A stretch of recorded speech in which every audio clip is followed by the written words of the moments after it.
Welcome people! PoohBear here and welcome to my channel.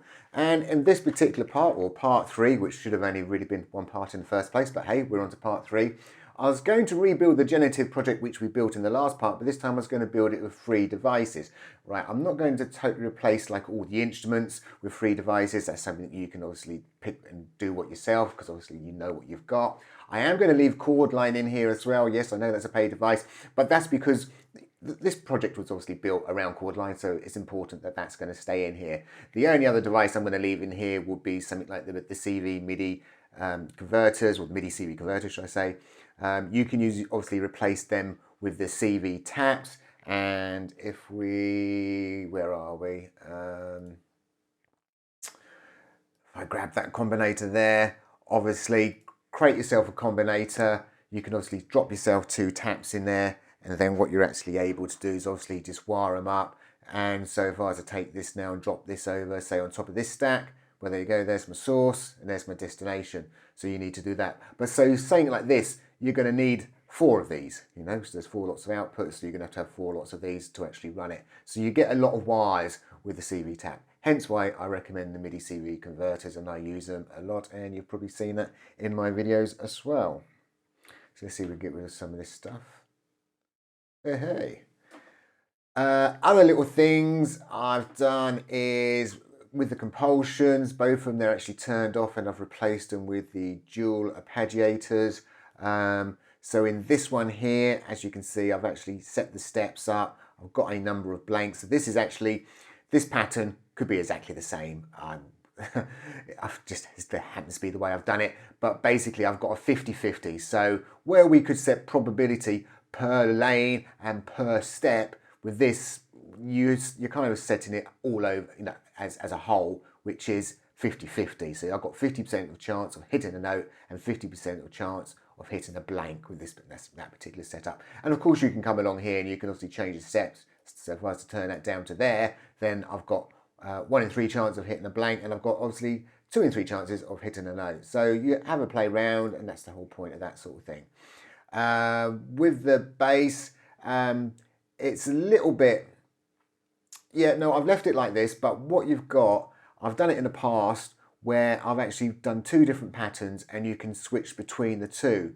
Now, in this particular project, this setup is not going to work too well unless I actually redo another, I need another pulse, which would be running at 2 bars, because this is like 2 bars, and because my gate is obviously working at 4 bars, this kind of setup won't work. Why won't it work? Well, quite simply, if I was to turn this off and come here and give that MIDI focus, and if I was to have my keyboard just sitting there, and if I was to hit a note and then turn these on, you can see nothing happens with them. If I turn one off and hit a note, I'm now going to turn that one off. If I turn this one on, nothing's still going to happen, but this one at the top, and if I turn that off and turn that on, is still going. So you have to be very careful of how you actually get these triggered. So if I was actually doing every 2 bars out of pulse, fine, I can turn that one off, turn that one on, hit my pulse, and it will obviously trigger that bottom one as well. So it's just something to be wary of. But you can do that, and I've set that up in, I've done another video about that, and I believe I was using this kind of setup, and I was using a Thor. I tend to use a step sequencer out of a Thor, so you can put it to step mode, and step mode, then obviously you can use the curves to turn things on and off. So that works quite well for that. The only other biggie really is actually all the sort of drum stuff. So we've got this funny going on with the drums. I've got myself 2 random LFOs running, and I have 2 random LFOs because I've obviously got 2 lots of drums running at the top. I'm using the scale and chord sitting on both top of each of them, which is going to take this random value which is coming out of here, and it's just going to make sure it actually hits the appropriate notes for the patterns. For those who don't know UJam, the lower keys will actually play different patterns, and the upper ones are things like intro, and they do fill-ins, and they've got a few other special ones as well. So if I happen to randomize and hit obviously this black key, scales and chords is just going to drag it down. And by the way, scales and chords is actually just playing 1 note. So this is one way you can obviously get it to quantize your notes that you're looking for. Now I've probably gone OTT with this particular kind of setup because I have multiple little LFOs running. I find that things can kind of go out of sync a bit. So the way I've set this up, I've kind of set this up thinking, well, let's ignore if I've got any other LFOs running and what else I've got going in the background, if I'm going to be using the tempo or the transport or not, because when you use a transport and you've got loads of LFOs, they do all come into sync. But I'm going to think I'm going to actually hit a neon key on the keyboard and I'm going to work it from that point of view. So from that point of view, when I come along, I want a random note, my pattern, so it's going to come up that randomization. It's then got to hold it for the duration that I hold my finger down on the keyboard. And I'm not going to let this little LFO know if I'm going to hold it down for 16 bars, 32 bars, or whatever, or even a 16th or something. It doesn't know. It doesn't know. And that's the great thing about this particular setup. Obviously, we know we are running four bar loops, so I could set this to 4 bars. But I decided to go down the route to say, no, let's pretend it doesn't know. So what I'm doing is I'm taking this signal, feeding it into the A side of my AB switch, he says, into the A side, and then there's nothing going into the B, and then I'm taking that output. So what does that actually mean? What's happening down here with this AB switch? Well, if I was just to click on this A, to get A to work, you need a negative value. So you need something obviously below 0, and for B to work you need something equal or greater. Let me type in the word 0, if not it might look confusing. Greater or bigger than 0. Now with gate data it's 0 to 1. So if I was to push a gate through this, it will always be constantly on B and it won't move. It'll always be on B.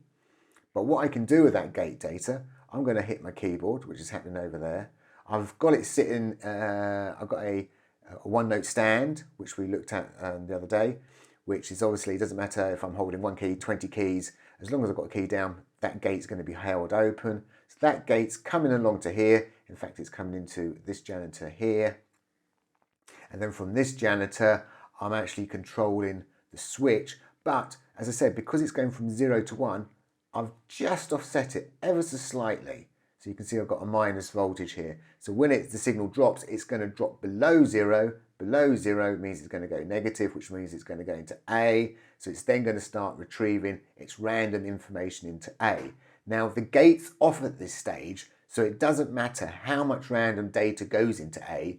Even though it's going through, obviously, this, and it's going back up to this drum machine, it's not going to do anything with it because it's got no gate information. It has to have the gate information as well for it to work. So then when I push my key down and the gate kicks in, so it's going above, it is going to switch into B. And with the AB switch, I've done a video on this before, this is my secret sampling hold device, that when you switch, the last value that was coming into A is now, or the last value going out of the output, effectively I suppose really, is held. So it's like a sample and hold. It doesn't matter that random LFO is still going and pumping into A, is ignoring that because I'm on B, but I've got nothing plugged into B. So it holds that last value which it's sending out, and my gate's gone high, hence it will choose that pattern. Sounds confusing. It's worth learning this kind of thing because this is the sort of thing I use a lot, and in fact we're probably going to be using it, we will be using it, I know we will, when we set things up to actually drive this whole project. So let's actually go and do that now. So that's that bit for the drums. Let me just zoom out just to make sure I haven't missed anything. I don't think I have. Yeah, that's straightforward. Yeah, that's that. And here is the main stack coming down. And I say in another video, we touched on the one note stand. So in here, I've got this one note, I've got the receive notes turned on. So it's going to receive the notes. This is where I usually can play with my keyboard. It's going to receive it. And as I say, with the one note stand, it doesn't matter if I hold down 20 notes and release 19 of them. As long as I've got one held down, there's going to be a bit of gate data going out of that. And if I then start holding other keys down, it doesn't re-trigger. It just keeps that gate nice and high. So it's a very effective device, and I found it I use it quite a bit. It's quite handy. So where are we? Let's have a quick look at near the top. So I've got my Zoom program on, so we are already at the top, aren't we? I think what we're going to do is build this stack, and I need something which is going to drive, obviously, the equivalent of the white keys going into the chord line, and then I need something to drive the equivalent of the black keys going into the chord line. And what I'm actually going to build is I'm actually going to build a parallel player stacks, then take them stacks at the end and feed them into chord line. It might sound a bit confusing, but it's actually going to be a lot easier than it actually sounds. So first things first, I'm going to grab myself a little LFO, because I'm going to need a little LFO. I'm going to grab myself an analyzer, because you're going to want to be able to see what's going on. I'm going to grab myself a janitor, because they always come in handy. An A-B switch, because they're absolutely... And a CV8X4. Woohoo! Hey, I'm going to even get to use one of them. And the other things I need to obviously put in here, I need to build up a stack, say a player stack. Sorry, I'm thinking aloud, or what else I might get away with, or what else I might actually try and use. So what I'm actually going to go for is, let's zoom in here, I'm going to go for a Hammond, and I'm going to go for, yeah, let's go for one of these for the moment. So this is actually classified as an instrument, so that's quite handy. And what I'm actually going to put on top of that, just to confuse things, I will put it on, and then there we go. I'll put on a scales and chords, but I'm just going to quickly turn around to this, and I'm just going to combine this up. There we go, combine. So that's combined up. But let's concentrate on the top half to start with. So what we need is we need to drive the white keys. So let's work on driving the white keys. What I do to set my LFOs up, and I'm going to have this on a tempo sync, I'm going to have it as a random, because obviously we want to randomly be able to choose the keys. But before I put it onto random, I'm going to put it onto a square, and I'm going to push the pulse width all the way up. Okay, so that's now all the way up. And then what I'm going to do is I'm going to take the unipolar out, and I'm going to plug that straight into, in fact, we're going to go through the janitor, but I'm not going to touch the janitor for the moment. And then I'm going to go into my analyzer so we can actually have a look. And here is the value, which it says, you can see. And the reason I put it onto the turn the pulse width all the way up is now giving me the high value of that square. And if I put it all the way down, it's going to now give me the low value. And obviously we know the low value is actually going to be 0 because I'm not using bipolar here. So I'm going to push it all the way up, and then I'm going to drag it all the way down, because all I want is an octave range. I'm just trying to give myself an octave range. So I'm just going to keep putting this down, putting it down, putting it down. And I want this line here, there, B-2. Don't want to go on any further. So now, obviously, if I was to bring this roundabout to the middle, you're going to see it's going to switch between C-2 and B-2. So it's giving me an octave range. Brilliant. That's what I was after. But obviously, I'm not going to push C-2 into this device, because if you do, for the white keys, it's going to be playing down in that scale. It's going to be so deep, you're not going to really hear anything. So we need to push this right up. And the janitor's quite good at doing this, because we're going to want to push the lowest one. So I could actually say to this now, let me pull this down. So I've now got the lowest key, and I'm going to push the offset and push it all the way up, and I'm going to want that to go up to C3, which I quite sadly know is going to be 472. That's where we really want to be, and it's not playing. That's really weird, because 472 is usually a notch on this particular device, so I'm going to have to hold down the shift key. Let's see if we can get down there. There we go, 472. You can dial that in straight away. It's usually there, and you just sort of go up to 472. But for some reason, did you see it? It just flashed over it. There we go, 472. And that's going to be my C3. And obviously, if I push this up to the top, that should go up to B3. So great. So I've got my range. Now I've got my range, I'm going to push the pulse width all the way up, and I can put that onto a random. And make sure I put it on the, there's two different randomizers. This one's a smooth one, but the smooth one's going to be moving all the time, which is no good to us. We want a nice hard one, so there's a hard one. And that's what we've got. So we've now got this randomization, and we want it going every 4 bars. So let's pull the tempo down. Boom, boom, boom, boom, boom. Great, ticks, that bit's done. We're going to need some gate data. Well, that's straightforward. We go to a square. I'm going to push the pulse width all the way up, but you can't leave it 100% because the gate will never close off, so nothing will actually ever re-trigger. So I'm just going to hold down the shift key, pull this down very slowly, 99%. That could be enough. Sometimes, I'm just going to push the amp up as well. Sometimes you have to pull that back a bit further if you're running at a very high frequency rate. If you're running at a slower frequency rate, so we're actually quite slow, so it's not a problem. But the faster you go, the more percentage you've got to allow, because it can go flick that quickly that the gate's not triggered elsewhere and it's not re-triggered, which obviously doesn't really work for us. So theoretically, if I was to take this data now and this data which we've created, so let's turn it on, this data and this data what we've created, push it into here and then put that on top of our chord line, it should actually start to work. So it's got to do a couple of bits of wiring in the back. So as I said, this is my note. So I just put my note into my note. This is going to be my gate data. So we're going to put my gate into my gate. And what I could do is, and I need to do, is so I'm going to hold down the control key. I'm going to make a copy of this above that. So we've got ourselves my CV. Oops, it didn't do a copy. What's going on here? I'm having problems with a copy today. Let's put that back down there, so I need all them wires down there. There we go. So input, and this should be a mono signal coming through here. So we could get away with going gate and note, he says.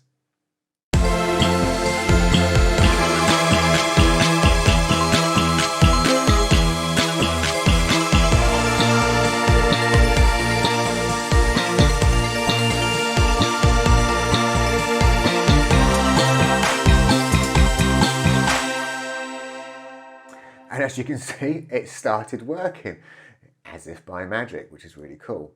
What I'm going to do now is I'm going to make a copy of this combinator, he hopes. Hey, and the first thing I'm going to do is I'm just going to turn off all the white keys and turn on all the black keys. Because what we're going to turn this stack into is to actually control the chord set itself. Now the chord set's a little bit different because with the note data we've got to hold the key down to actually hear the chord playing, but with the chord set, and if I grab my keyboard and just make sure that this has got focus, there we go, let's give that focus and just move that there. All I have to do is just tap it and I can change. You can see the lights changing. That's all I've got. Just need to tap it. So it doesn't matter if I hold this note down for an hour or if I just tap it as quick as I can, it's going to change. Now, the reason I'm saying this is because at the moment, we're using little LFO, and the slowest little LFO will go to for us is actually 8 bars. So at the moment, that's on 4 bars, and it goes up to 32, which is will come down to 8 bars. We need 16 bars. Now, there's a couple of paid devices you can use, and some of them you've got to be a little bit careful of as well. Like, I think Ammo does 32 bars, but I've got a feeling that Ammo, does Ammo do 32 bars? But if you're doing the randomization, because the way the randomization works, like with the randomization here, you've got to turn this pulse width up all the way to 100%. If you don't, you get 2 randomization per, so in this case, this is 4 bars, and if I had that 50%, I'll actually get one, obviously a random figure at the very start of this tempo, and then halfway through. So basically, every 2 bars, I'm going to get a new value. And I think that's true of Ammo as well. But I thought it goes up to 32 bars, so you should get your 16 bars. Cron's another one, which you definitely can get from that. Now we can do it another way, And it's going to be a little bit of an unusual way because I'm going to be effectively using like a clock divider in a way to actually do it. Now, before I actually touch on this other way, I just wanted to touch on a little issue with this project, which I haven't admitted to at the moment. But basically, because of all the timing, because of all the way the CV is going to work, things can go out of sync if you're not careful.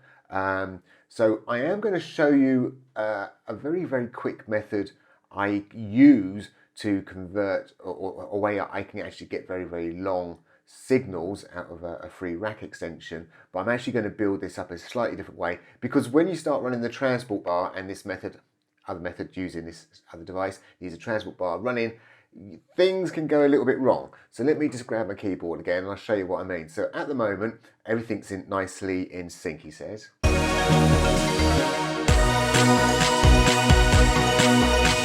What I want you to home in on, in fact, maybe I should actually just go and mute them out, or should I say solo them out. It's the drums and the bass. So we're in nice sync at the moment, so let's hit start, and then I'm going to start playing.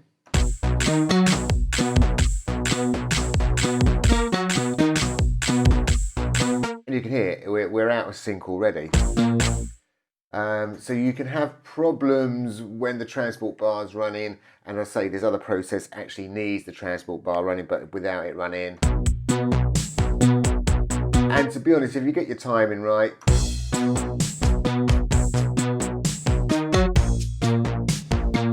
see, we're in sync again. But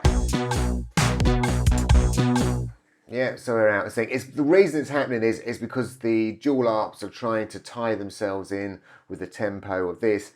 The drums are actually being driven, because when I hit a key, that's when the drums are deciding to absolutely start from. So things just go out of sync. So I'm going to show you, as I say, two quick methods, or I'm going to show you the first method because it's quite handy for other things. So you might suddenly go, oh, I want to do this or I want to do that.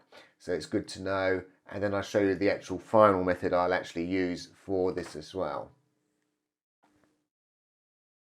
So what I'm going to need, and I don't think I've actually got it there, so I'm going to quickly grab out here and we'll quickly show you. It is an effects unit. Here we go. By 17 frames, and it's called the Longplay CV. It's a great little device. As I say, for this to work, you've got to have your transport running. So obviously at the moment, you can see my transport's running, and as soon as I hit stop on here, there's a little line here, which is now no longer moving. So you've got to have that running. Other little gotchas. I don't know if I can get, can I get that? No, I can't get them both on the screen at the same time. Sorry, because of my Zoom program. This is saying 6 bars at the moment, but actually for this to do a full cycle, it's going to take 12 bars. It takes 6 bars to go up, and it takes 6 bars to come down. This one here is 6 bars. It takes 6 bars to go up, and it'll drop down. 6 bars to go up, it just straight drop straight down. Now, these are quite good to say. The thing I like about this is obviously it does go up to like 100 bars, so you can have it going really quite slowly. And what I do very, very quickly is I actually use this with an A/B switch. So let's go and grab an A/B switch here. Here's an A/B switch. And I can turn this signal into effectively a square. That's what I tend to do with it a lot. So if I just quickly again on this type in negative, so we know what we're talking about, and then on this bottom one B, it's going to be equal or greater than 0. Let me type the word 0 in because it's a lot clearer to see. So obviously this, you can see this is going from -1 to +1. So when it's from -1 to 0, we're going to be on A, and then when it's from 0 to 1, it's going to be on B. So into A, I can put a value. So I might decide to put 1 volt in, and then on B, I might have 0 volts. And then effectively, when this is on -1 going up, I've got myself a high signal. You can see it's going up to 0. When it gets to 0, it's going to drop, and it's going to do that. So I'm actually going to build myself a square. And obviously you can do whatever values that you actually want into here, but obviously that I can now turn this and use this as like gate information. It's quite handy for gate information. If you use this obviously with conjunction with a janitor and use the offset, so put it through the offset, when you give it a negative value, you basically give it a negative value and you're going to keep that peak at the top. Well, if I've got 1 volt, say it's on A, it's actually going to go for longer, and then it'd be a short drop, and vice versa if I was to turn the offset up. So you think, so this is my -1 to a 0 point to a +1. Well, effectively, I can use the offset and shift this up. So it's only going to be then going from like point, I don't know, 25, say up to there. So I've now made this very narrow. So I've turned that effectively using an offset. You kind of, and this is a square. You use this like as a pulse width, so you can actually change your square width. That's all I'm effectively saying. But as I say, you've got to have the transport running, and as you heard, if we have the transport running, the generative piece starts to go out of sync.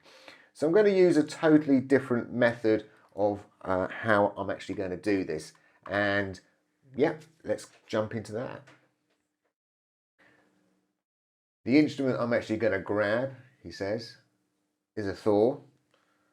I'm going to grab myself a Thor over. I'm going to hold my shift key down as I hold this. In fact, I'm going to build this at the top. Let's put this at the top. And we can zoom in at the top. Bam! Right. We're not going to be using anything from Thor. Say anything from Thor. We're not going to be using the top half of the Thor. We're going to be using the sequencer. The sequencer in Thor is really, really powerful. Not just for doing sequences. So many people use it for sequences. I use this for a hell of a lot of CV control. So we've got ourselves a pulse, and we know that's 4 bars long. I could use one of these other ones and double it up and do things down here, but I'm just going to keep this simple. I'll probably just confuse things just saying that. So I've got this pulse, which is, as I say, going every 4 bars, and I'm going to turn that 4-bar pulse into 16. So it's going to pulse once every 16 bars, basically. That's what I want it to do. Now, we might get a couple of timing issues, which isn't going to screw the music up, but it might confuse the way we think of how things are working. It's going to start, and we might think, oh, look, we've got 4 bars, it should change. Well, actually, it's going to change on the 5th, and then thereafter, it'd be every 4 bars and things.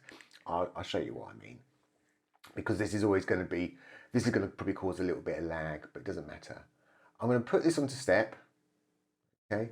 And I'm going to put this down to 4 steps. And then I'm going to actually grab myself my square out, and I'm going to put it into my CV in. Oh, yep, I'm going to have that into CV in, that's correct.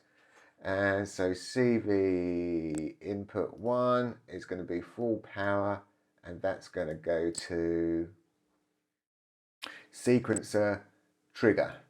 So whenever that fires off now, it's actually going to do equivalent of hitting this run button, and then this is going to go along. Do, do, do, do. So I'm actually going to use the gate length out, and if I turn these all down, effectively, we're going to get one piece of gate data come out at the very start. So when it very first hits this one, it's going to fire off a bit of gate data, nothing, nothing, nothing, some gate data, nothing, nothing, nothing, gate data. But as I say, we're running 4, 8, 12, 16. And then we're back to the beginning. And now that's how we can actually use this output. And it's quite simple output, he says, if I can hit the right button. Is this gate out here, and we put it into the gate in there. Now effectively, if we make sure that's turned on up here, then there's, oh, I've got to obviously have that one running, then it'll all be working. So if I was to very, very quickly come over here, I'm going to dewire that one.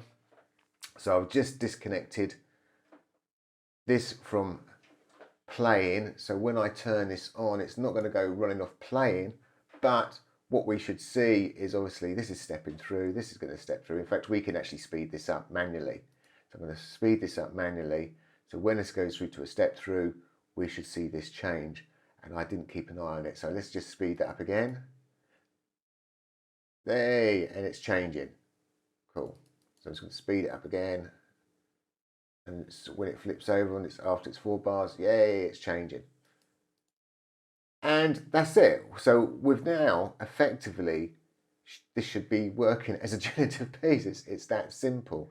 All I've really got to do, I suppose, at the end of the day, is just make sure I put them wires back. Guide sheets. There we go. I'll do a couple of undos. And then if I just turn this on, we should be working, shouldn't we? We should be away. So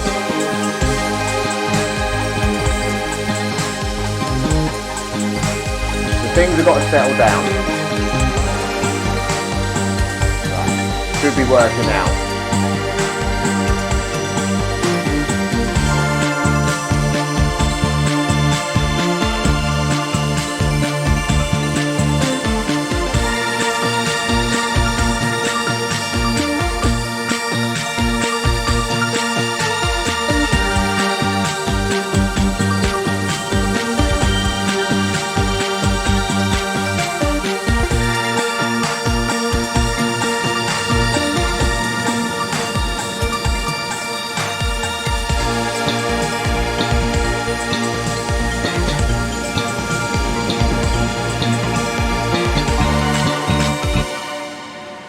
Right, had the transport running there, so let's get rid of that.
Thank you for watching.